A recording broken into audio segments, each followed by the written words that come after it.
नया chapter start करना है आज, फंक्शन। नया चैप्टर स्टार्ट करेंगे फंक्शन। तो जैसा कि आप सेट और रिलेशन दो चैप्टर ऑलरेडी कंप्लीट कर चुके हैं, बस उसी से रिलेटेड होगा ये फंक्शन चैप्टर। थोड़ा विशेष ध्यान रखिएगा। पहला चीज कि फंक्शन क्या होता है, पहला चीज कि फंक्शन क्या होता है।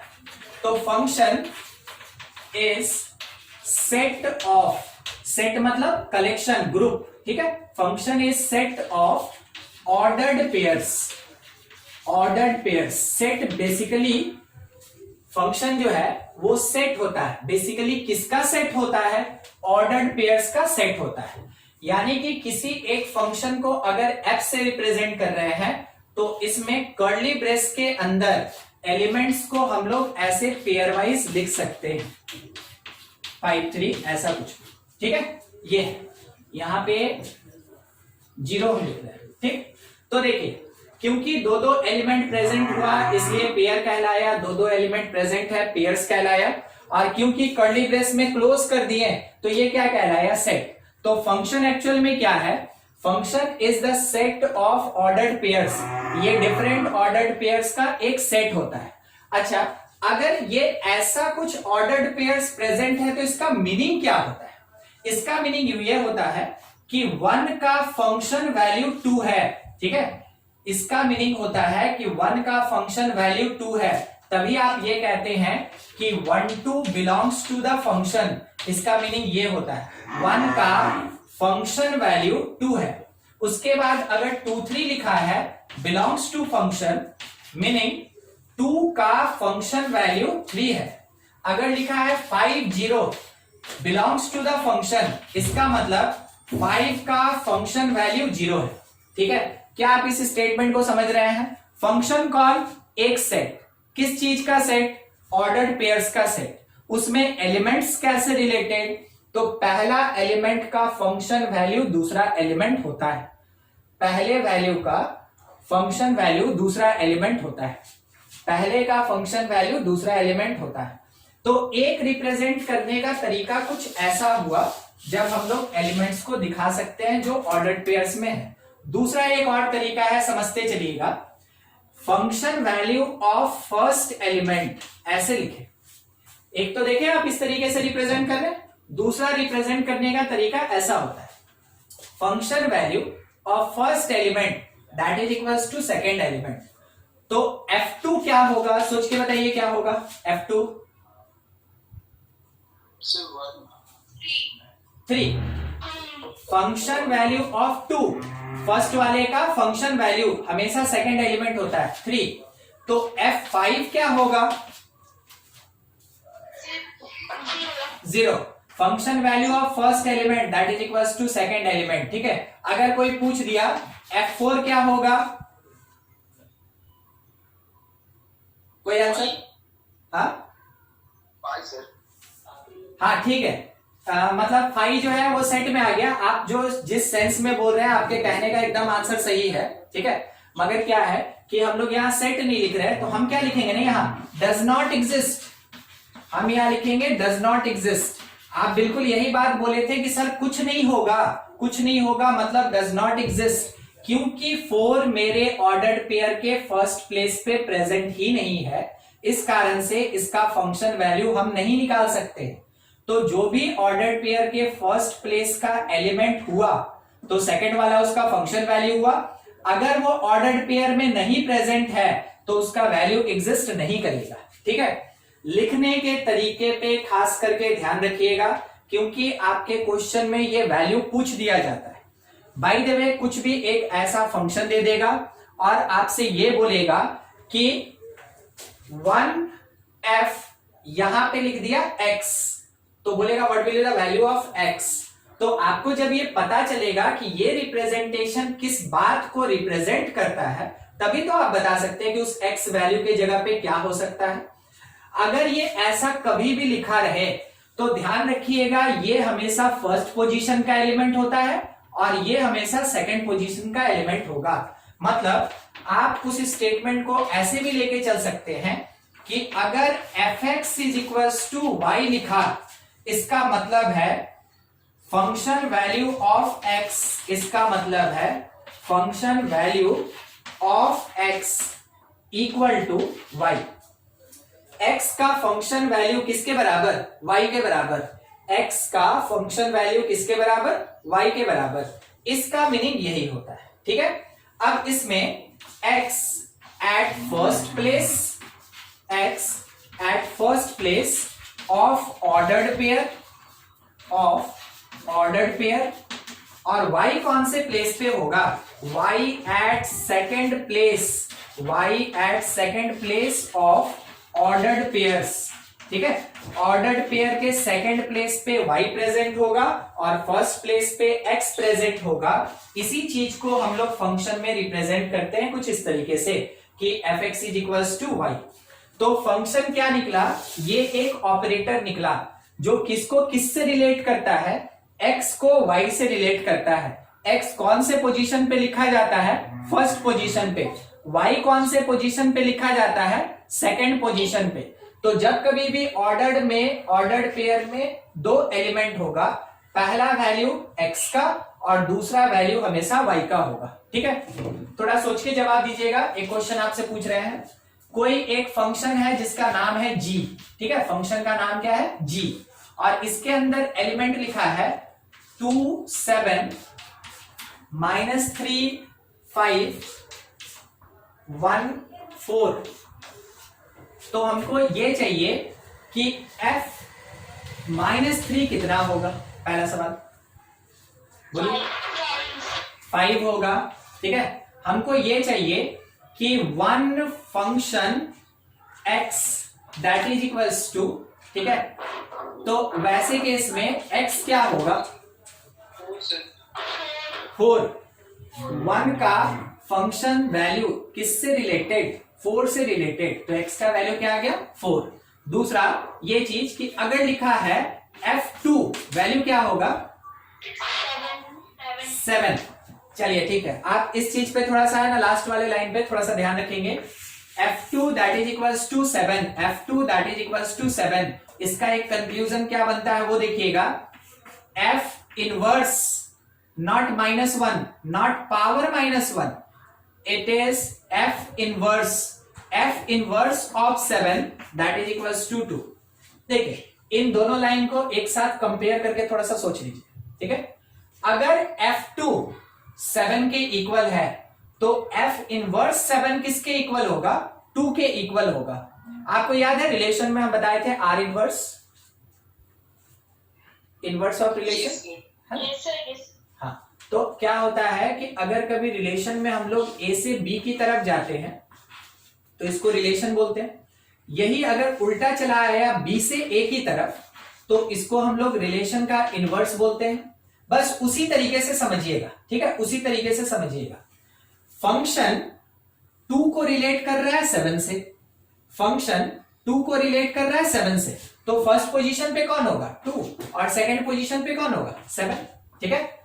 अगर हम उसका इनवर्स ले लें, इसका मतलब है कि 7 रिलेटेड होगा किससे?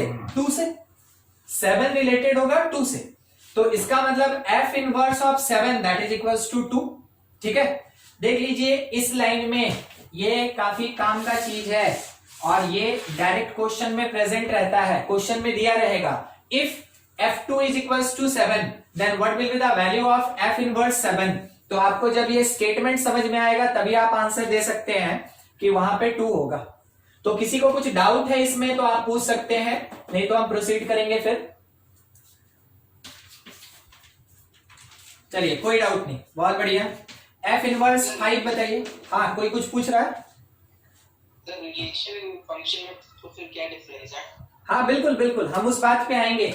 हम जब यहां लिखे ना सेट ऑफ ऑर्डर्ड पेयर्स, तो जो रिलेशन आप लोग में से पढ़े हैं उसको लगाना कि रिपीटेशन हो गया, क्योंकि रिलेशन का डेफिनेशन भी यही होता है कि relation is set of ordered pair, और अभी हम लिखे function is set of ordered pair. इसका मतलब क्या रिलेशन फंक्शन के इक्वल होता है? बिल्कुल, उसमें हम कंपैरिजन करेंगे। अभी थोड़ा सा बेसिक पे चल रहे हैं, अगले पॉइंट में हम डिस्कस करते हैं, ठीक है। देखिए f इनवर्स 5, सोच के बताइए क्या आंसर हो सकता है? कोई भी? -3, एकदम ठीक। f इनवर्स लिखा तो यहाँ पे हमको सेकेंड एलिमेंट देखना है, सेकेंड एलिमेंट, और उसका क्या फर्स्ट होगा वही आंसर देना है। तो f inverse 5 that is equals to -3। कोई बताएगा f ऑफ -3 कितना होगा? 5। ये दोनों एक दूसरे का जस्ट अपोजिट स्टेटमेंट है। कोई बताएगा f इनवर्स 4 कितना? 1। एकदम ठीक। f इनवर्स 4 कितना? 1। मतलब आप ये समझे ना, अभी अभी हमको ऐसा लगा कि हम यहाँ का जो स्टेटमेंट दिए थे उसके अकॉर्डिंग आप शायद ये समझे कि f inverse y that is equals to x, f inverse y is equals to x। सोच के देखिए xy मेरे पास फर्स्ट और सेकंड प्लेस पे था, तो इनवर्स में हम सेकंड को पुट करते हैं तो फर्स्ट मेरा आंसर होता है। फंक्शन में जब फर्स्ट को पुट करते हैं तो सेकंड मेरा आंसर होता है। यानी कि फंक्शन के तरीके से, स्ट्रेट फॉरवर्ड फंक्शन के तरीके से 1 पुट करने पे सेकंड प्लेस आंसर होता है, और इनवर्स के तरीके से सेकंड प्लेस पुट करने पे फर्स्ट प्लेस मेरा आंसर होता है। ठीक है, याद रहेगा ये चीज। अगर आप इस बात को याद रख लेंगे बहुत आराम से क्वेश्चन बनेगा। देखिए, बोलने के लिए अभी जितना बोर्ड पे डिस्कस किए ना, यहाँ के बाद ये सब बस यही 2 लाइन है जो आपको हर चीज बनवाएगा, मगर ये लाइन समझाने के लिए हमको सबसे पहले ये क्वेश्चन लेके चलना पड़ा। ठीक है, देख लीजिए बोर्ड में किसी को कोई दिक्कत है तो पूछ लीजिए, अदरवाइज क्लिप ले ले फिर आगे बढ़ा जाए।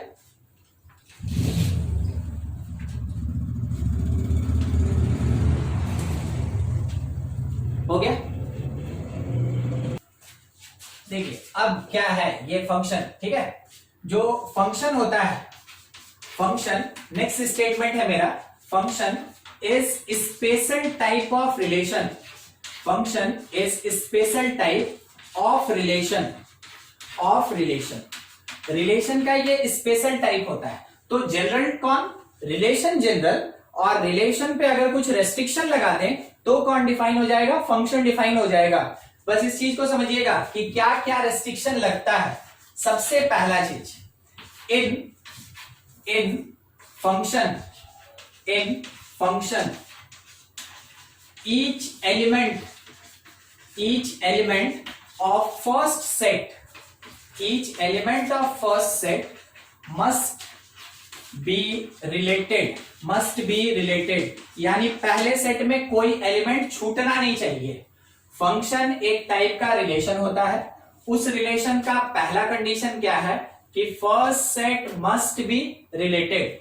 फर्स्ट सेट का जितना भी एलिमेंट है वो जरूर रिलेटेड होना चाहिए। और दूसरा कंडीशन क्या है? Not a single element of first set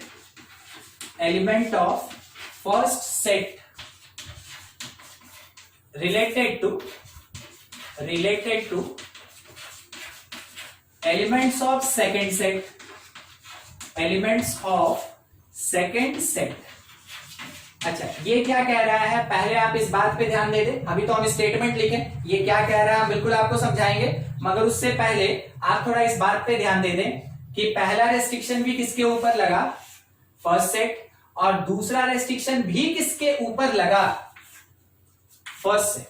ठीक है, तो जब कभी भी कोई रिलेशन फंक्शन की तरह बिहेव करेगा या कोई फंक्शन एग्जिस्ट करेगा, उसमें हमेशा रेस्ट्रिक्शन कौन से सेट पे लगता है? First set.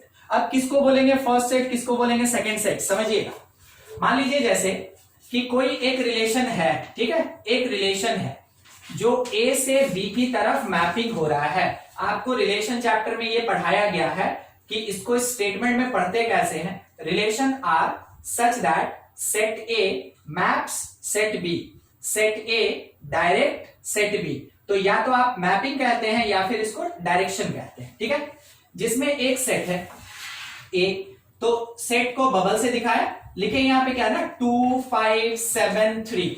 ठीक है, सेट बी, तो देखिए क्योंकि स्टार्टिंग से एंड गया तो जहां स्टार्ट हुआ उसी को नाम बोलिएगा फर्स्ट सेट। जहां से स्टार्ट हुआ, सेंस तो यही बनता है कि उसी को हम क्या बोलेंगे? First set. और जिस जगह पे ये एंड हुआ उस सेट को हम लोग क्या बोलेंगे? उसको बोलेंगे सेकंड सेट, उसको बोलेंगे सेकंड सेट। तो सेकंड सेट में कुछ एलिमेंट मान लीजिए 3 4 9 1 2 प्रेजेंट। ठीक है, ऐसा है। तो क्या होना चाहिए, मान लीजिए बाय द कंडीशन 2 4 से रिलेटेड, 5 9 से रिलेटेड, 7 3 से रिलेटेड और 3 2 से रिलेटेड, ऐसा है। ठीक है, देखिए सबसे पहले ये ध्यान दीजिएगा, सेट फर्स्ट सेट का जितना भी एलिमेंट है सब का सब रिलेटेड है कि नहीं, हाँ कि ना, आंसर दीजिए, सही कि गलत, बोलिए। Yes, sir. सब रिलेटेड, पहला कंडीशन मेरा फुलफिल, पहला कंडीशन फुलफिल। अब दूसरे कंडीशन पे आते हैं। दूसरा कंडीशन क्या कह रहा है कि कोई भी फर्स्ट सेट का कोई भी सिंगल एलिमेंट एक से ज्यादा एलिमेंट से रिलेटेड नहीं होगा। ठीक है, एक से ज्यादा एलिमेंट से रिलेटेड नहीं होगा। Not a single element of first set related to, यहां पे एक स्टेटमेंट छूटा मेरा, related to more than one, ये स्टेटमेंट में छूट गया, more than one elements of second set. ठीक है, क्या कहना चाहता है कि फर्स्ट सेट का कोई भी एलिमेंट सेकेंड सेट के एक से ज्यादा एलिमेंट से रिलेटेड ना हो। फर्स्ट सेट का कोई भी एलिमेंट सेकेंड सेट के एक से ज्यादा एलिमेंट से रिलेटेड ना हो। देखिए 2 रिलेटेड है 4 से, एक ही एलिमेंट से रिलेटेड है, 5 related with 9, 7 related with 3, 3 related with 2। कोई भी ऐसा एलिमेंट है जो एक से ज्यादा एलिमेंट से रिलेटेड है? No, sir. कोई No, नहीं। sir. तो मेरा सेकंड स्टेटमेंट भी एग्जिस्ट कर गया। अगर ये पहला और दूसरा ये दोनों कंडीशन कोई फुलफिल करता है रिलेशन, तो वो रिलेशन कहलाता है फंक्शन। यानी आप ये कह सकते हैं इट इज अ फंक्शन। ये रिलेशन किसकी तरह बिहेव कर रहा है? फंक्शन की तरह। और अगर ये फंक्शन की तरह बिहेव कर रहा है, ठीक है, फंक्शन की तरह बिहेव कर रहा है, तो आप चाहें तो ऐसे भी लिख सकते हैं कि function f such that a maps b, जबकि यहां पे एलिमेंट 2 5 7 और 3 है और b के अंदर एलिमेंट्स 3 4 9 1 और 2 है। जैसे रिलेटेड वैसे ही रिलेट कर रहे हैं, 2 4 5 9 7 3 और 3 2 ऐसे रिलेटेड है। ठीक है, तो आपको एक बात पता चला, रिलेशन में जब कंडीशन लगाया जाता है वो किस में कन्वर्ट हो जाता है? फंक्शन में। तो फंक्शन एक टाइप का रिलेशन होता है। यानी आप ये डिक्लेरेशन दे सकते हैं, ध्यान दीजिएगा, आप ये डिक्लेरेशन दे सकते हैं, every function is a relation. एक टाइप का ये रिलेशन होता है। मगर सोचिए तो क्या उल्टा ट्रू होगा? But No, sir. नहीं होगा। बट एवरी रिलेशन इज और आर नॉट फंक्शन। ठीक है,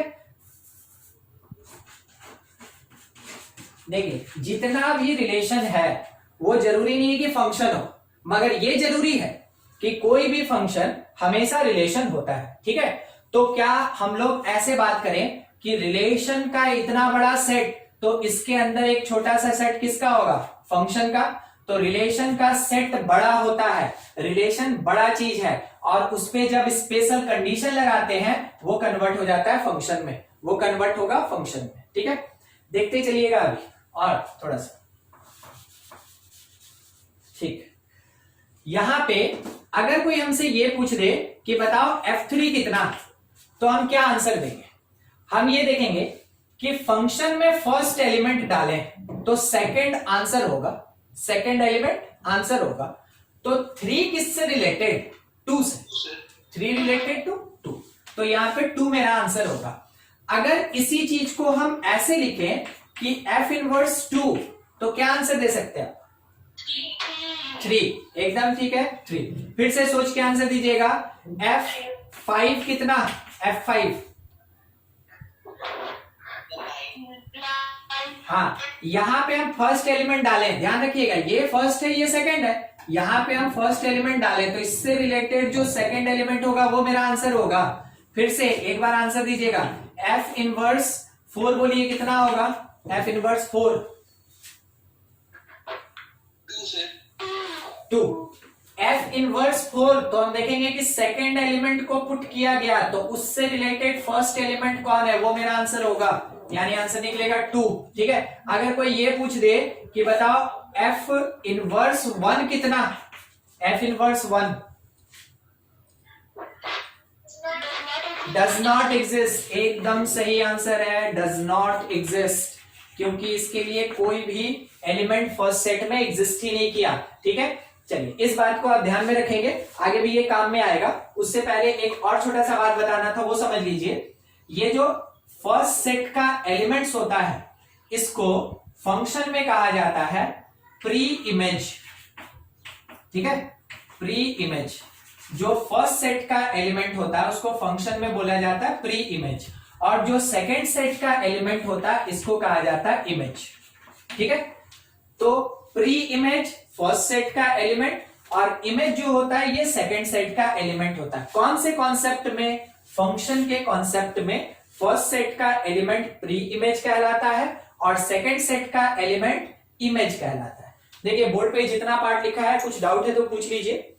कौन सा रिलेशन फंक्शन होगा? क्वेश्चन मेरा इन दो स्टेटमेंट के बेसिस पे क्या है, विच रिलेशन इज और आर फंक्शन। ठीक है, फंक्शन को ऐसे लिखेंगे, हाँ कौन सा फंक्शन होगा। सबसे पहला हम क्या लेके चले, R1 such that A maps B, और इसमें लिखा हुआ है 2 5 3, इस जगह पे लिखा हुआ है 2 4 6 8। ये इससे रिलेटेड, ये इससे रिलेटेड, ये 5 इससे रिलेटेड और 3 4 से रिलेटेड एक नंबर। ठीक है, हम पूछेंगे सब। दूसरा नंबर मेरे पास R2 है, जिसमें C जो है वो D की तरफ मैपिंग कर रहा है। C का एलिमेंट है 0 2 4 और D का एलिमेंट है 5, ये ऐसे रिलेटेड। ठीक है, अच्छा 2 हो गया। तीसरा नंबर, तीसरा हम R3, आप एनालाइज करते आइए। ठीक है, आप एनालाइज करते आइए, जब हम पूछेंगे आप अपना आंसर दे दीजिएगा। E मैप कर रहा है F की तरफ, E सेट जो है ये है 1 2 3 4, F सेट जो है ये है 5 6 7 8, ये इससे रिलेटेड, यहां रिलेटेड, यहां रिलेटेड, डायरेक्शन थोड़ा सा 6 और ये 7। ठीक है, फोर्थ नंबर क्या है, R4, ये G जो है ये H की तरफ। ठीक है, G सेट के अंदर है 2 5 1 और H के अंदर है 0 4 6 2, ऐसा। ये इससे रिलेटेड हो गया, ये इससे रिलेटेड हो गया, और इसमें कुछ है ही नहीं। ठीक है, ऐसा बस। अब थोड़ा सा आंसर देने के लिए आप तैयार रहे। फर्स्ट रिलेशन फंक्शन है कि नहीं है? नहीं है, फंक्शन नहीं है। तो आप बोले कि ये नहीं है, किसके कारण नहीं है? 5 नहीं, ये नहीं है। देखिए 5 का 5 2 से भी रिलेटेड और 5 8 से भी रिलेटेड, तो एक एलिमेंट कितने एलिमेंट से रिलेटेड हो गया? 2। एक एलिमेंट कितने एलिमेंट से रिलेटेड हो गया? 2 बोला गया। ठीक है, related to not a single element of first set related to more than one element, एक से ज्यादा से रिलेटेड नहीं होना चाहिए।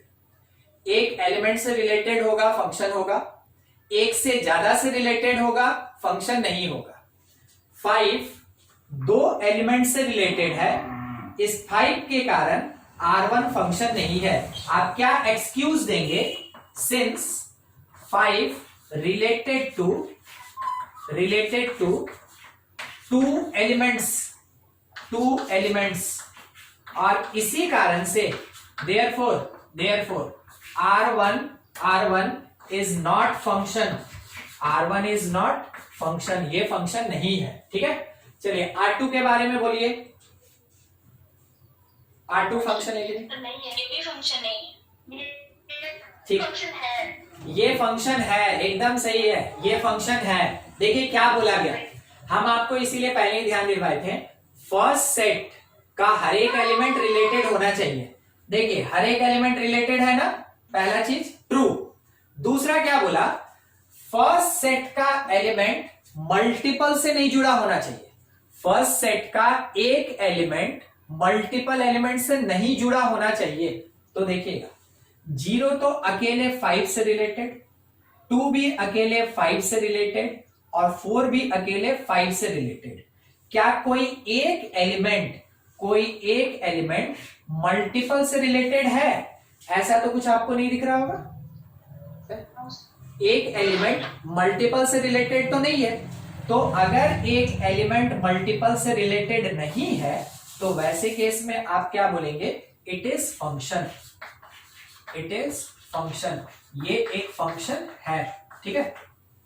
हाँ, किसी को कोई डाउट तो आप पूछ सकते हैं, आप डिस्कस कर सकते हैं ना मेरे साथ। मान ले रहे आपका डाउट अगर है या कुछ नहीं समझ में आया या आपकी तरफ से कोई कंफ्यूजन है या कुछ और आंसर देना चाहते हैं, बिल्कुल डील कीजिए। जितना ज्यादा डिस्कस करेंगे उतना ज्यादा क्लियरिटी आएगा आपके पास। ठीक है। ठीक, ये R3 ये फंक्शन है। देखिए हर एक एलिमेंट किसी ना किसी से रिलेटेड है, पहला कंडीशन फुलफिल। और एक एलिमेंट का मल्टीपल रिलेशन नहीं हो रहा है, इट इज अ फंक्शन, ये फंक्शन होगा। इट इज अ फंक्शन, ये फंक्शन होगा। अच्छा R4 किसके कारण? नहीं, ये फंक्शन नहीं है। पहला आंसर देखिए, ये क्या बोला ना कि फर्स्ट सेट का हर एक एलिमेंट रिलेटेड होना चाहिए, मगर फर्स्ट सेट के अंदर मेरा एक एलिमेंट है कौन? 1, जो किसी से रिलेटेड नहीं है। तो आप मेंशन कर सकते हैं कि 1 does not related to any element, does not related to any element, hence not function, ये फंक्शन नहीं है। तो देखिए 4 कंडीशन आप अपने दिमाग में बिठा के रखिएगा कि कभी भी ऐसा नहीं होना चाहिए, ये फंक्शन नहीं होता है। ठीक, मगर ये फंक्शन होता है। देख रहे हैं आप इस चीज को? अगर एक का मल्टीपल हो जाए फंक्शन नहीं होता है, मल्टीपल का एक हो जाए वो फंक्शन होता है। देखिएगा, ध्यान से समझिएगा, एक का मल्टीपल हो जाए वो फंक्शन नहीं होता है, मल्टीपल का अगर एक हो जाए वो फंक्शन होता है। देखिए एक का मल्टीपल यहां पे था 5 related with 2 and 8 both, 2 element, तो नॉट फंक्शन। यहां पे मल्टीपल के लिए एक रिलेशन, मल्टीपल एलिमेंट एक से related, it is a function.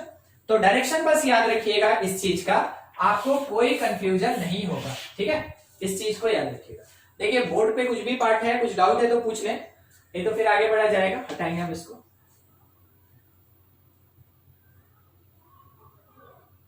पूरे मैथमेटिक्स के लिए, पूरे मैथमेटिक्स मतलब कि आप जब तक मैथ पढ़ेंगे, not only for 11th and 12th, आप जब तक मैथमेटिक्स पढ़िएगा हायर, तब तक आपका ये फंक्शन काम देगा। और फंक्शन ऐसा चीज सिखाएगा आपको बेसिक, जो कि आपको केमिस्ट्री में भी काम देगा, फिजिक्स में भी काम देगा। ठीक है, इन जगह पे भी है ना फंक्शन का काफी ज्यादा यूज होता है। तो फंक्शन चैप्टर जो है वो आप कह सकते हैं कि मैथमेटिक्स का ऐसा टूल है जिसके ऊपर बाकी चैप्टर्स डिपेंड करता है। आप इसमें जो पढ़ेंगे वो हर जगह यूज होगा, फिजिक्स, केमिस्ट्री, मैथमेटिक्स, जब तक पढ़ेंगे तब तक यूज होगा। देखिए क्वेश्चन लेके चलते हैं। ठीक है, कि function f that is equals to x such that xy such that x related to y by the condition y is equals to 2x plus 1 when x greater than 0 but less than 6। ठीक है, और x belongs to whole number, x belongs to whole number। देखिए क्या लिखा है। ठीक है, set builder form है, स्टेटमेंट थोड़ा समझना पड़ेगा क्योंकि क्वेश्चन कौन से तरीके से आपके पास प्रेजेंट रहेगा उसके लिए आप प्रेडिक्ट नहीं कर सकते कि हाँ ऐसा रहेगा वैसा रहेगा, आपको हर तरीके से समझ में आना चाहिए। देखिए फंक्शन के अंदर कौन प्रेजेंट होगा? एक्स वाई प्रेजेंट होगा। ठीक है, order pair, X first position, Y second position, X related to Y. चलिए समझे कौन से कंडीशन से? y जो है वो 2x plus 1 के बराबर। ठीक है, y is equals to 2x plus 1। x कहां से कहां? 0 से ग्रेटर, 6 से less, belongs to whole number. कोई हमको ये बताएगा कि x का वैल्यू हम क्या क्या ले सकते हैं? 1 2 3 4 एकदम ठीक 1 2 3 4 5 ये ले सकते हैं। अब इसके अकॉर्डिंग जब हम y कैलकुलेट करेंगे तो x का वैल्यू रखते चलेंगे और निकलेगा y। तो एकदम ऊपर नीचे 1 पुट किए तो 3, 2 पुट किए 5, 3 पुट किए 7, 4 पुट किए 9, 5 पुट किए 11। मिल गया। हम इसमें क्या कह सकते हैं वो समझिएगा, ठीक है, कि f एक सेट है जिसके अंदर एलिमेंट 1 3 का एक ऑर्डर्ड पेयर, 2 5 का दूसरा ऑर्डर्ड पेयर, 3 7 का तीसरा ऑर्डर्ड पेयर, 4 9 एक और ऑर्डर्ड पेयर और 5 11 एक और ऑर्डर्ड पेयर। क्या ये सही है? देखिए, क्या ये सही है? बिल्कुल। कंडीशन को फुलफिल करके x निकाल लिए, y निकाल लिए, कंडीशन को फुलफिल करके x और y निकाल लिए। कह रहा है फंक्शन में X Y ordered pair, x first position y second position, पूरा का पूरा सेट बन के तैयार। अगर हम इसी चीज को डायग्रामेटिकली रिप्रेजेंट करें तो फंक्शन f, क्योंकि सेट का कुछ नाम नहीं है तो आप यहां पे एक सेट को a बोले और दूसरे सेट को b बोले। a के अंदर कौन एलिमेंट जो फर्स्ट पोजीशन पे है वो a के अंदर प्रेजेंट 1 2 3 4 5, बी में कौन प्रेजेंट जो सेकंड पोजीशन पे है वो बी में प्रेजेंट 3 5 7 9 11। ये कुछ ऐसे रिलेटेड, एकदम स्ट्रेट रिलेटेड आपसे सवाल पूछने वाला पूछा कि देखो बताओ f इनवर्स 7 क्या होगा, आप अपना आंसर दिए। सवाल पूछने वाला ये पूछा बताओ f2 कितना होगा, आपसे पूछा गया f इनवर्स 11 क्या होगा, आपसे पूछा गया f1 क्या होगा। ठीक है, आप सबका आंसर दे सकते हैं, क्योंकि अभी अभी आप सीखे, चाहे इस फॉर्मेट में, इस फॉर्मेट में किसी भी तरीके का आपके पास क्वेश्चन हो, आप हर एक तरीके को जानते हैं और आप सॉल्व कर सकते हैं। चलिए बोलते चलिए, f इनवर्स 7 3, यहां से f इनवर्स मतलब ये सेकंड होगा तो उसका आंसर फर्स्ट वाला। ठीक है, अच्छा ये आंसर बोलिए f2 मतलब क्या हो गया कि ये फर्स्ट पोजीशन है तो आंसर होगा सेकंड 5 इसका, क्योंकि ये f इनवर्स में 11 सेकंड पोजीशन पे, आंसर क्या होगा 5। बिल्कुल सही। f1 तो 3। ठीक है, आंसर क्या आएगा मेरे पास? बोलिए किसी को कोई डाउट है इस क्वेश्चन से? अगर कुछ डाउट नहीं है तो आप इसको लिखते चले। और एक क्वेश्चन है मेरे पास, ठीक है, आप स्नैप ले लें, लिख लें, जैसा भी हो। एक क्वेश्चन है, थोड़ा सॉल्व कीजिएगा। क्वेश्चन में क्या दिया है, if f inverse 2 is equals to 3, f inverse 1 is equals to 7, f inverse -7 is equals to, यहां पे लिख रहे हैं, ठीक है, f inverse -7 is equals to 0। Find mapping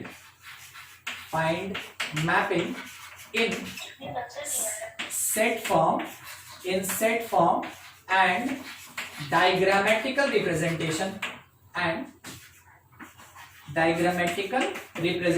दोनों चीज करना है। ठीक है ना, दोनों चीज करना है।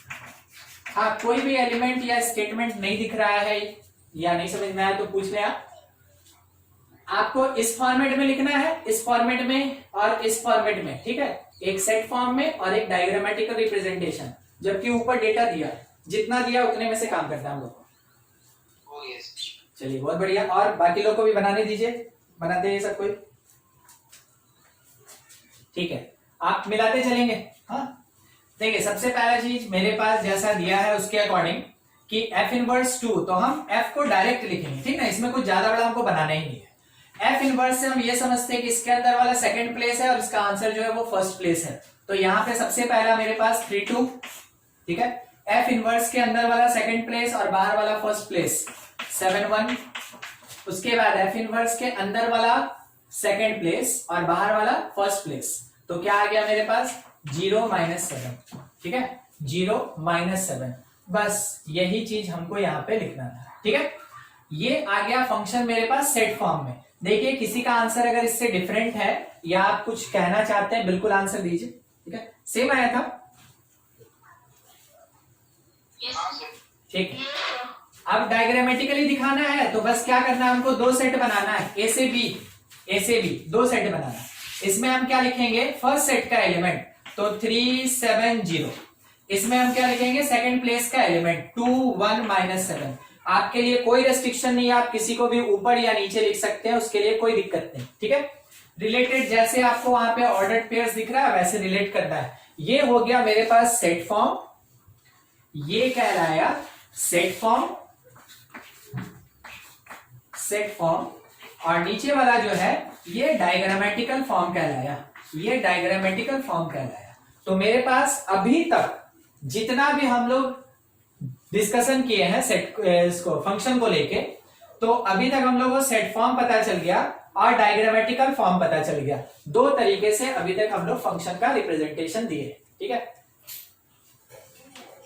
हो गया था, ये सब हटा देते हैं। ठीक है,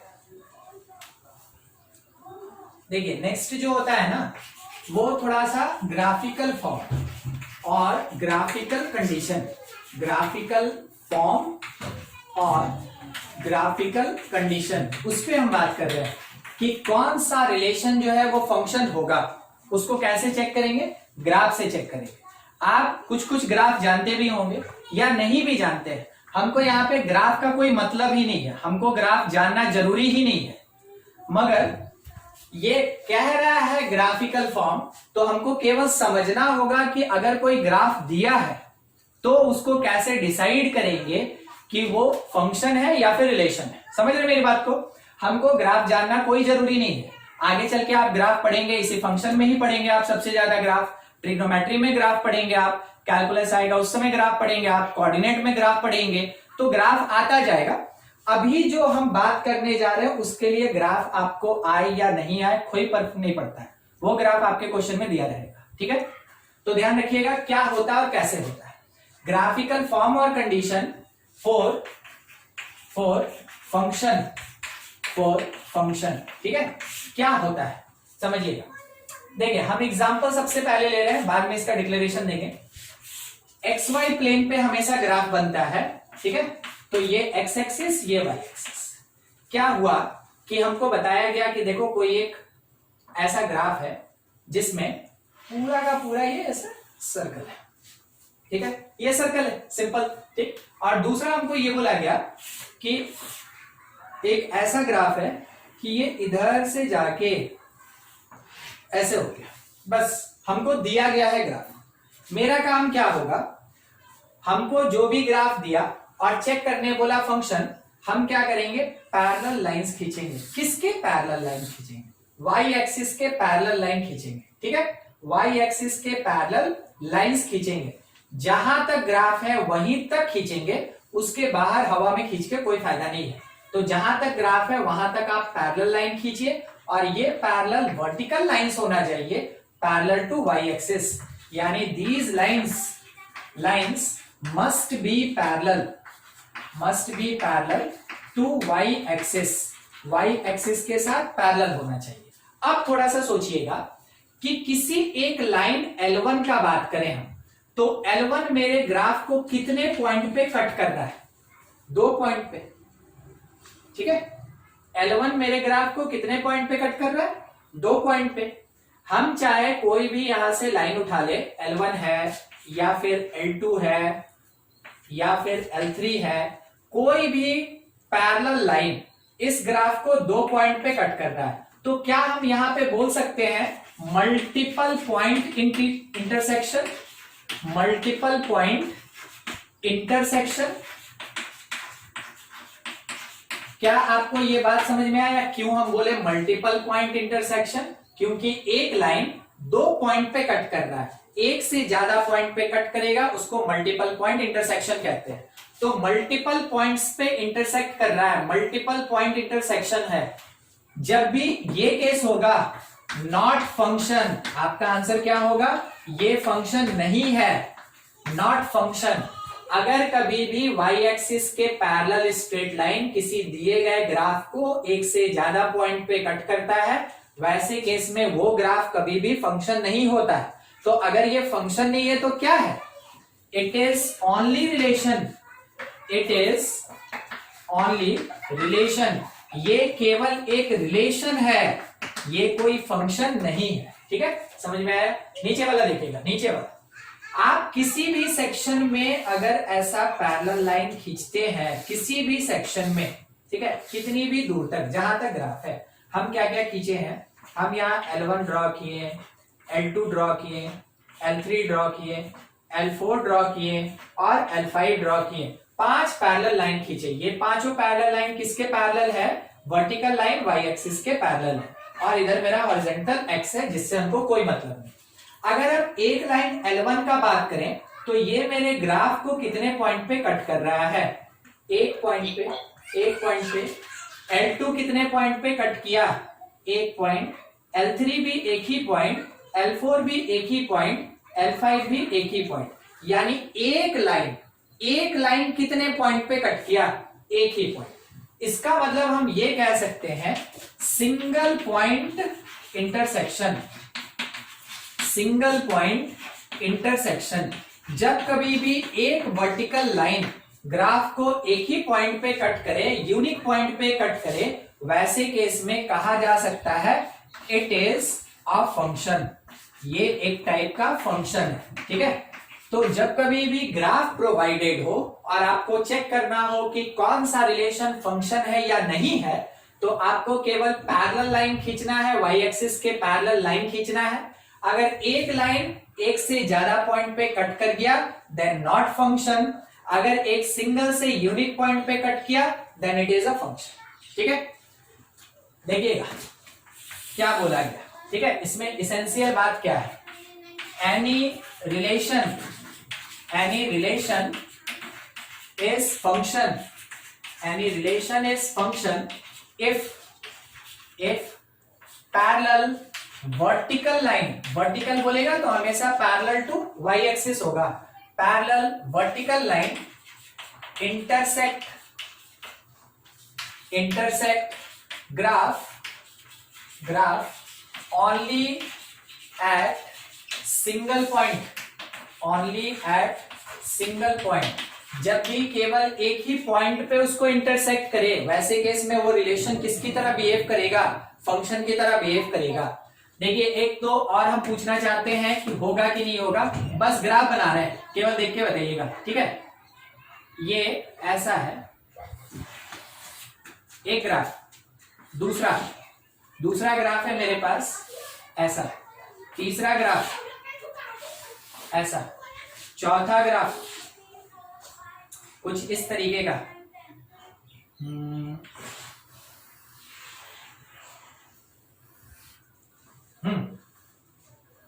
बोलिए फर्स्ट वाला मेरा फंक्शन है कि नहीं?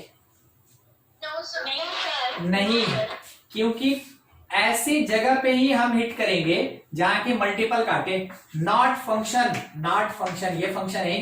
सेकंड वाला No, sir. कितना भी लाइन खींच लें एक ही पॉइंट पे कट करेगा, is function. Third, No, sir. एक लाइन खींचे एक से ज्यादा पॉइंट पे कट कर दिया, not function, it is not function. अच्छा, लास्ट वाला फंक्शन नहीं है। फंक्शन नहीं है। नहीं है। देखिए, कोई इसलिए रुक गया ना कि यहां अगर लाइन खींचते तो एक जगह कट करता, मगर यहां पे अगर हम लाइन खींचते तो दो जगह कट करता। अब तो हमको पता ही नहीं चल रहा है कि हम एक को प्रेफर करें कि दो। तो आपसे ये बोला गया not a single line intersect at more than one places, not a single line intersect at more than one places. यानी कि यहां पे एक लाइन एक से ज्यादा पॉइंट पे नहीं कट करना चाहिए। ठीक है, एक जो है एक ही जगह कट किया, मगर दूसरा एक तो लाइन है जो मल्टीपल पॉइंट पे कट किया। तो अगर कोई एक लाइन भी मल्टीपल पॉइंट पे इंटरसेक्ट करता है then it is not function, वैसे केस में ये फंक्शन नहीं होता है। ठीक है, समझ में आ गया? ग्राफ अगर दिया रहेगा तो कौन फंक्शन है कौन नहीं है डिटरमाइन करना है। तो y के पैरेलल लाइन खींचेंगे, अगर उन लाइंस में से एक लाइन भी मल्टीपल पॉइंट पे कट कर दिया तो नॉट फंक्शन, अगर सारा लाइन एक ही पॉइंट पे कट किया इसका मतलब इट इज फंक्शन। देख लीजिए, कुछ डाउट है तो पूछ लीजिए। तक हम लोग जो भी पढ़े तो फंक्शन को हम लोग तीन तरीके से देख लिए कि एक चेकिंग कर सकते हैं डायग्रामेटिकल फॉर्म से, दूसरा चेकिंग हम लोग कर सकते हैं कौन से तरीके से, सेट फॉर्म में, और तीसरा हम लोग रिप्रेजेंट कर सकते हैं ग्राफिकल में। ठीक है, अब इस बात को समझिएगा, थोड़ा सेट फॉर्म का कंडीशन पे और डिस्कशन करना है। In set form of function हमको इस पे थोड़ा सा डिस्कशन करना है। In set form of function, मान लीजिए जैसे कि कोई एक फंक्शन दिया है f, ठीक है, f1, और इसमें क्या लिखा है 2 3 5 4 2 4 7 1।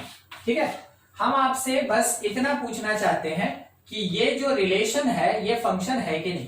ठीक है, ये फंक्शन दिया आपको केवल कंफ्यूज करने के लिए, आपको सोच के बताना है कि ये फंक्शन है कि नहीं है, आपको सोच के बताना है ये फंक्शन है कि नहीं। क्या करेंगे एक तरीका, क्यों, हाँ बोलिए बोलिए बोलिए। सर एलिमेंट्स लिख ही नहीं रहे सर, लाइक, अच्छा ठीक है, 1 मिनट रुकिएगा।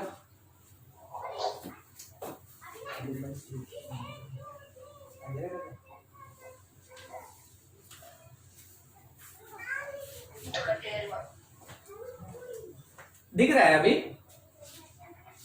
अच्छा, हम क्या करते हैं ना सुभजीत, हम इसको थोड़ा बड़ा बड़ा लिख देते हैं नीचे में। ठीक है, देखिएगा, अगर दिखेगा तो हमको बताइएगा।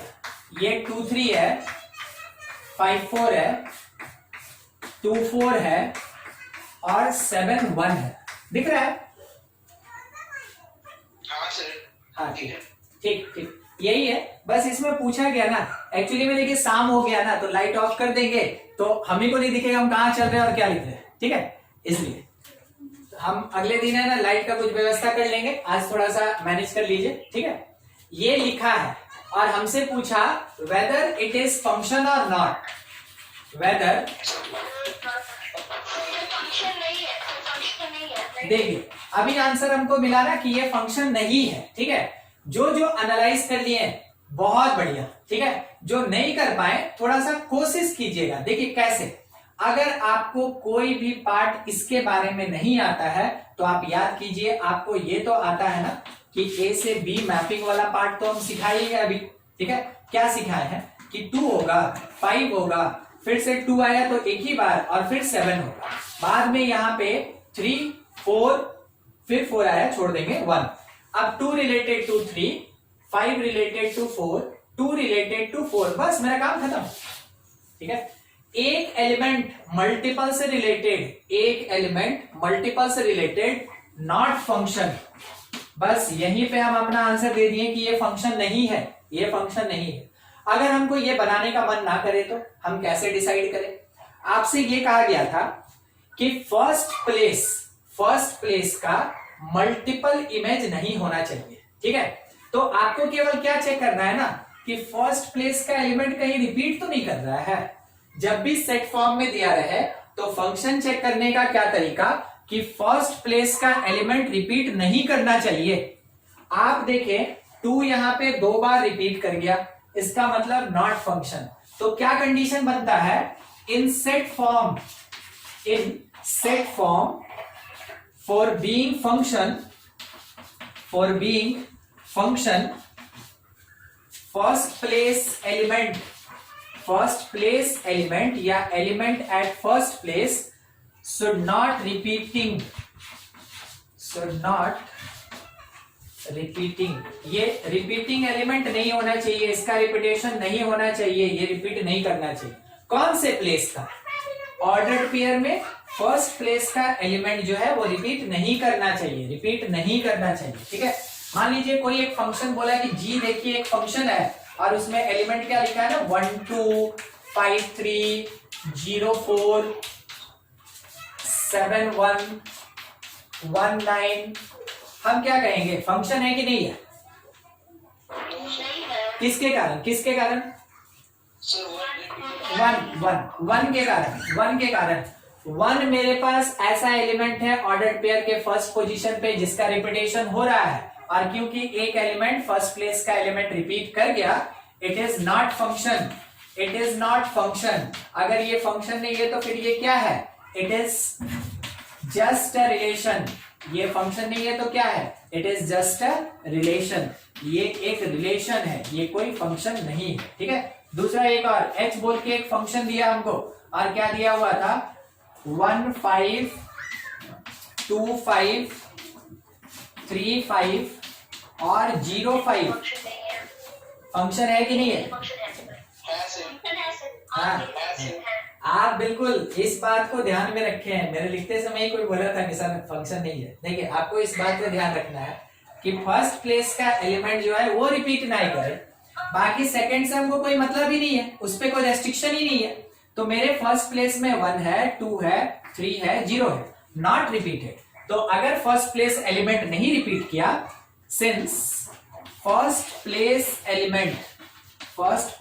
एलिमेंट्स नॉट रिपीटेड, अगर ये रिपीट नहीं किया, ठीक है, तो वैसे केस में therefore it is a function.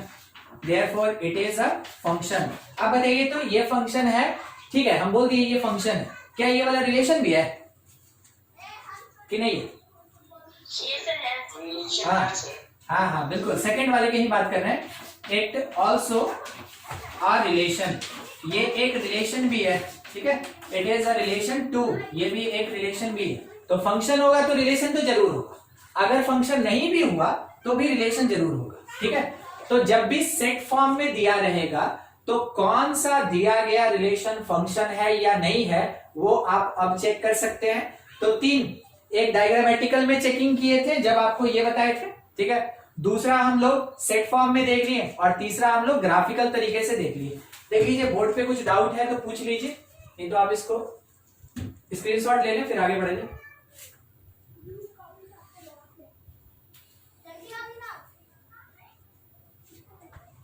हो गया?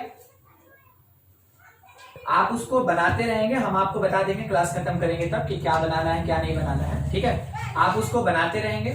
उसके अलावे फंक्शन बहुत ज्यादा होता है। ठीक है, तो हम आपको जब भी कुछ एक्स्ट्रा पढ़ाएंगे तो उसके लिए आपको कुछ सपोर्टिव मटेरियल दे दिया जाएगा। मतलब आपको क्वेश्चन बनाने के लिए आइदर हम किसी बुक का फोटो खींच के भिजवा देंगे, और नहीं तो फिर उसके बाद आपको डीपीपी मिल जाएगा। ठीक है, मगर फंक्शन ध्यान रखिएगा बड़ा होता है। अब अभी हम रियल फंक्शन पे थोड़ा बात नहीं करेंगे, क्योंकि रियल फंक्शन स्टार्ट होने का मतलब क्या हो जाता है ना कि बहुत लंबा हम लोग का उसमें कॉन्सेप्ट चला जाएगा। तो रियल फंक्शन हम अगले क्लास से स्टार्ट करेंगे। आप नाम सुन के रखेंगे रियल फंक्शन, जिसमें एक्स वगैरह यूज करते हैं। अभी हम थोड़ा सा जितना पढ़े हैं उसमें से कोई पार्ट ना छूट जाए, इस कारण से एक छोटे से टॉपिक पर डिस्कशन कर रहे हैं। देखिए, हम आपको ये बताए थे कि इन फंक्शन कोई एक फंक्शन अगर है, कौन से तरीके का? डायग्रामेटिकल फॉर्म में, ए से बी। ठीक है, तो इसके अंदर का कुछ एलिमेंट होगा, ज्यादा हम कुछ नहीं ले रहे हैं, 2 4 लेके चलते हैं। इसके अंदर कुछ एलिमेंट होगा, ध्यान रखिएगा, 3 5 7 बोल रहे हैं। क्या लिखा है, कैसे है? 2 5 से रिलेटेड, 4 3 से रिलेटेड। बस ये रिलेटेड नहीं है, क्योंकि ये सेकंड प्लेस का एलिमेंट है, इस कारण से इसका रिलेट होना कोई जरूरी बात नहीं है। ठीक है, अब इस चीज को देखिए क्या है, ये कैसे है। 2 एक्चुअल में एक प्री इमेज है, 2 को हम क्या बोलेंगे? Pre image. 4 भी क्या है? एक प्री इमेज है, प्री इमेज। चल, 3 क्या है? 3 इज इमेज, इमेज। 5 क्या है? It also an image. ठीक है, 7 not any image, not any pre image. 7 not any image, not any pre image. ध्यान दीजिएगा, ठीक है ना, क्योंकि 7 का कोई भी यहाँ पे रिलेशन एस्टैब्लिश नहीं हो रहा है, इस कारण से 7 जो है वो ना तो कोई इमेज है ना प्री इमेज। ठीक है, देखिए जनरल लैंग्वेज में अगर बात करें ना तो वो कैसे क्या कहता है, थोड़ा इस बात को समझिएगा। मान लीजिए जैसे आप खड़े हैं किसी लाइट सोर्स के सामने, तो जस्ट उसके अपोजिट डायरेक्शन में आपका इमेज बनेगा। यहाँ पे कुछ मेरा इमेज हिलता हुआ दिख रहा होगा बोर्ड पे, ठीक है, बनता है ऐसा, वो तो आप जानते हैं। अब मान लीजिए अगर किसी का इमेज बना नहीं, अगर कोई आदमी खड़ा है, लाइट जल रहा है सामने से और उसका इमेज बना नहीं, तो थर्ड पार्टी का रिएक्शन क्या होगा? ये आदमी नहीं है, थर्ड पार्टी का यही रिएक्शन होगा, इसका तो कोई परछाई नहीं बन रहा है, इसका कोई इमेज नहीं बन रहा, मतलब ये आदमी नहीं है। बस वही चीज, अगर किसी ऑब्जेक्ट का इमेज बना, रियली एग्जिस्ट, ऑब्जेक्ट का इमेज बना, रियली एग्जिस्ट, अगर किसी का प्री इमेज ही नहीं है या किसी का इमेज ही नहीं बना, डज नॉट एग्जिस्ट, ठीक है। तो 7 को ना तो प्री इमेज में रखेंगे और 7 को ना तो इमेज में रखेंगे। क्या आप इस बात को समझे? 7 is not any pre image, neither image, ठीक है, ना प्री इमेज ना इमेज। अब फर्स्ट सेट के एलिमेंट को प्री इमेज बोले तो प्री इमेज ऑफ, किसका प्री इमेज है? 2 is pre image of 5, 4 is pre image of 4 is pre image of 3, उसके बाद 3 is image of 3 is image of 4 और 5 इज इमेज ऑफ 2, ये कहा जाएगा। अब इसी में से जैसा रिलेशन में बताए थे वैसा ही कुछ, जब डोमेन का बात करेंगे, ठीक है, domain of this function f, ये जो फंक्शन f दिया उसका domain, that is equals to set of, पूरा का पूरा फर्स्ट सेट 2 और 4, पूरा का पूरा जो फर्स्ट सेट होगा वो हमेशा डोमेन होता है। फर्स्ट सेट, फंक्शन का डोमेन अगर निकालना है तो जो फर्स्ट सेट होता है वही डोमेन होता है, ठीक है, फर्स्ट सेट ही डोमेन होता है। रेंज अगर बात करेंगे, रेंज ऑफ फंक्शन, तो जो सेकेंड सेट का जो इमेज है ना, वही बात बोल रहे थे ना, सेकेंड सेट का जो इमेज है, जो रिलेटेड एलिमेंट है, देखिए 3 और 5 रिलेटेड है ना, और 7 रिलेटेड नहीं है, तो जो रिलेटेड नहीं है उसको छोड़ दीजिए, जो रिलेटेड है यानी 3 और 5 वही रेंज देगा। तो range of f that is 3 5, ठीक है, 3 5 that is equals to image of second set, ठीक है, सेकेंड सेट का। और उसके बाद अगर कोडोमेन का बात करेगा, कोई आंसर देगा हमको? कोडोमेन 3 5 7 यानी पूरा का पूरा सेकेंड सेट आ जाएगा 3 5 7, यानी एग्जैक्टली जो सेकेंड सेट दिया गया है वो पूरा का पूरा क्या कहलाएगा? कोडोमेन। तो देखिए दो बात का कंफर्मेशन, फंक्शन के केस में जो फर्स्ट सेट होता है उसको डोमेन कहते हैं, जो सेकेंड सेट होता है उसको कोडोमेन कहते हैं, ठीक है। तो आप ऐसे भी रिप्रेजेंट कर सकते हैं कि कोई एक फंक्शन f अगर लिखा है तो ये हमेशा डोमेन से कोडोमेन की तरफ मैपिंग करता है, हमेशा डोमेन से कोडोमेन की तरफ मैपिंग करता है। मतलब कि अगर f में हम ये लिख दिए कि ये जो है ये h सेट से b सेट की तरफ जा रहा है, तो h सेट के अंदर चाहे कुछ भी लिख दें हम, वो मेरा डोमेन होगा, वो पूरा का पूरा सेट क्या होगा? डोमेन ऑफ फंक्शन होगा। अगर b सेट के अंदर हम कुछ भी लिख दें, ठीक है, कुछ भी, वो पूरा का पूरा सेट क्या होगा? कोडोमेन होगा। मगर अब रेंज कौन होगा वो निकालने के लिए एलिमेंट का रिलेट होना जरूरी है। उसके लिए आपको पूरे फंक्शन का फुल डिस्क्रिप्शन चाहिए, तब जाके एलिमेंट को आप रिलेट कर पाएंगे। और जब तक वो रिलेट नहीं होगा तब तक आप रेंज नहीं निकाल सकते हैं।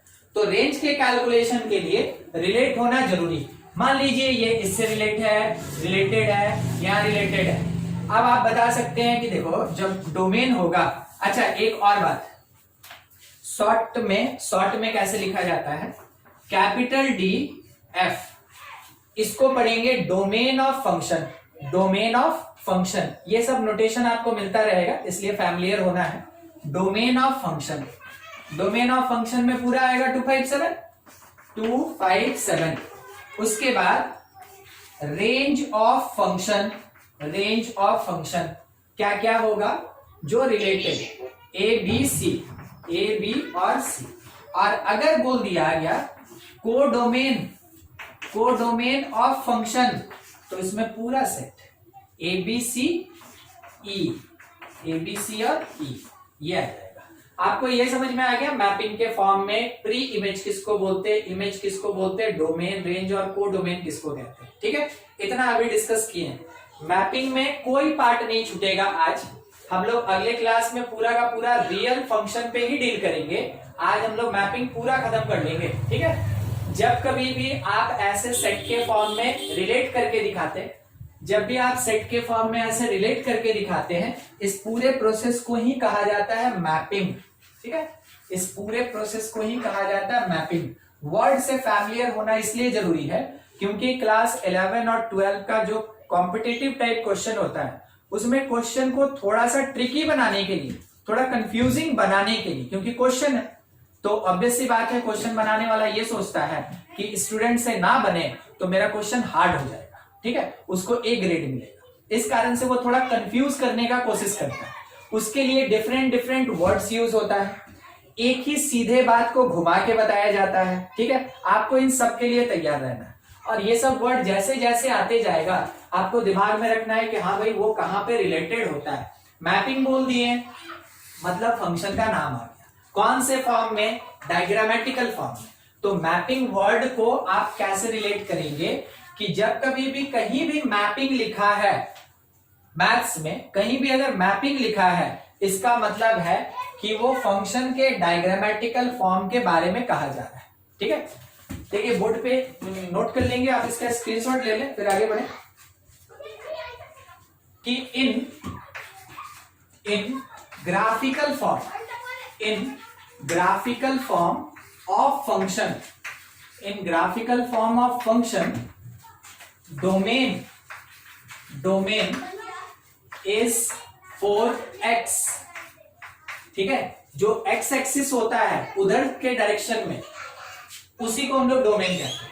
और रेंज जो होता है, रेंज इज 4y। ठीक है, वो y एक्सिस की तरफ होता है। तो मान लीजिए जैसे एक छोटा सा बात हम आपसे ये पूछ रहे हैं, ज्यादा डीप नहीं जाएंगे इसमें। ठीक है, रियल फंक्शन पढ़ेंगे उस समय हम ग्राफ आपको पढ़ाएंगे, हर एक फंक्शन का ग्राफ बताएंगे। ठीक है, तब कहीं जाके इस पे ना ज्यादा से ज्यादा डिस्कशन होगा, अभी केवल आपके समझने के लिए। ठीक है, देखिएगा ये यहां से स्टार्ट हुआ लाइन, ठीक है, और यहां आके खत्म हो गया। ये एक फंक्शन का ग्राफ है। ठीक है, सिंपल सा ग्राफ है। हमको ये पता चला कि ये कहां पे आके कट कर रहा है, तो ये 4 पे कट कर रहा है। इधर कहां आके कट कर रहा है वो हमको पता चला कि ये 1/2 पे कट कर रहा है। ठीक है, फिर उसके बाद इसके लिए हम लोग देखें कि कहां कट किया। ये डेटा आपके क्वेश्चन में मेंशन रहेगा, ये कहां कट किया, तो ये 5 पे कट किया। ये यहां के कट किया, तो ये कहां कट किया, 1 पे कट किया। ठीक है, इतना तो आपको एक बात पता चला ना कि मेरा फंक्शन कहां से स्टार्ट हुआ और कहां गया। ठीक है, अब देखिए इसमें x का वेरिएशन कहां से कहां तक है, बस ये बताइए। 1 और 4, 1 से लेके 4 तक। जैसे ये 1 लिखा ना तो इसके जस्ट बाद 2 आएगा, इसके जस्ट बाद 3 आएगा, इसके जस्ट बाद 4 आएगा। जैसे ग्राफ पेपर में होता है बस उसके जैसा है, जैसा ग्राफ पेपर में दिखे। ठीक है, उसके जैसा 1 2 3 4। ठीक है, ये आएगा। तो 1 से लेके 4 तक, 1 से लेके 4 तक कौन से एक्सिस पे? x एक्सिस पे। तो 1 से लेके 4 तक जो भी वैल्यू होगा वो x का होगा, और x का वैल्यू होना मतलब किसका वैल्यू निकाल दिए हम? डोमेन। ठीक है, तो देखिए कैसे लिखा जाता है, थोड़ा समझिएगा।